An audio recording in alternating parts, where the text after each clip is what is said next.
Sebelumnya, saudara, pada Kamis sore tersangka pembunuhan gadis penjual gorengan di Kabupaten Padang Pariaman berhasil ditangkap polisi. Sebelum ditangkap, keberadaan pelaku ini terlihat warga memasuki sebuah rumah kosong di kawasan Pasa Galombang. Tersangka didapati polisi tengah bersembunyi di dalam loteng rumah warga. Polisi terpaksa merusak satu papan triplek plafon untuk menurunkan tersangka dari persembunyiannya. Saat penangkapan berlangsung, massa yang emosi ingin menghakimi pelaku. Polisi terpaksa melepaskan tembakan ke udara untuk menyelamatkan tersangka dari amukan massa.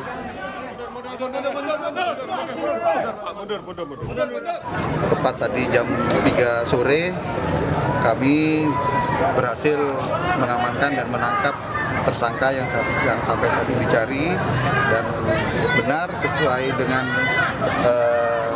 pelaku, sesuai dengan identitas dan gambar yang kami miliki dengan saksi-saksi yang ada. Untuk selanjutnya kami lakukan penyidikan. Sebelum akhirnya diringkus, penangkapan tersangka berawal dari kecurigaan warga akan pergerakan di dalam sebuah rumah kosong di kawasan Jorong Pasa Galombang. Informasi keberadaan tersangka ini dengan cepat menyebar hingga memancing ratusan warga untuk datang dan mengepung lokasi persembunyian pelaku. Tersangka ditangkap bersembunyi di loteng rumah.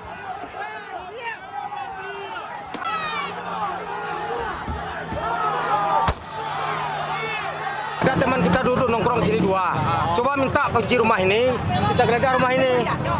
Tahun kita buka, rumah ini terkunci dalam. Sudah terkunci dalam, kita buka. Ada kelihatan jejak kaki lari. Jangan sebentar inilah. Jadi kita panggil warga, terus kita gerbek rumah ini. Ternyata memang betul dari dalam. Perkembangan pasca penangkapan tersangka, jurnalis Kompas TV Rio Yohanes siap melaporkannya untuk Anda langsung dari Padang Pariaman. Selamat pagi, Rio. Selamat pagi, Edisti. Rio, bagaimana dengan perkembangan pemeriksaan pelaku? Informasinya apakah ada tersangka lain yang ikut terlibat? Rio. Ya, Adisti dan juga saudara, sejak tertangkap Kamis sore hingga malam dini hari itu pemeriksaan intensif terus dilakukan terhadap tersangka kasus pembunuhan gadis penjual gorengan di Kabupaten Padang Pariaman. Pihak kepolisian terus melakukan penyelidikan lebih mendalam dan mengorek informasi apakah ada tersangka lainnya terkait kasus tewasnya gadis penjual gorengan di Kabupaten Padang Pariaman ini.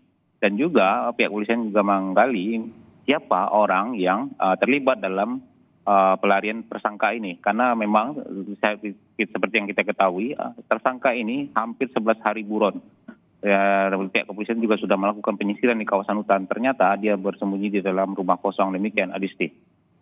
Oke, itu artinya sampai saat ini polisi masih terus mengembangkan penyelidikan apakah ada pelaku lain yang turut membantu dari pelarian tersangka. Nah, kalau dari pengakuan tersangka IS ini, motif melakukan pembunuhan dan juga pemerkosaan ini motifnya apa? Dendam atau seperti apa?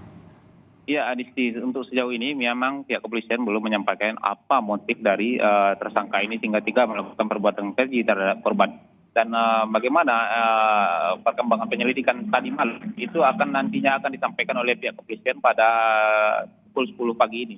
Rencananya pihak kepolisian dari Polres Padang Pariaman bersama Polda Sumbar itu akan menggelar konferensi pers pada pukul 10 pagi ini terkait perkembangan penyelidikan terhadap tersangka ini. Demikian, Adisti. Oke, kalau kita tarik ke belakang, tersangka IS ini merupakan residivis kasus narkoba dan juga pencabulan. Pada saat tersangka ini melakukan aksi kejinya terhadap korban, apakah juga ada pemeriksaan terkait dengan keterlibatan narkoba, memakai narkoba juga?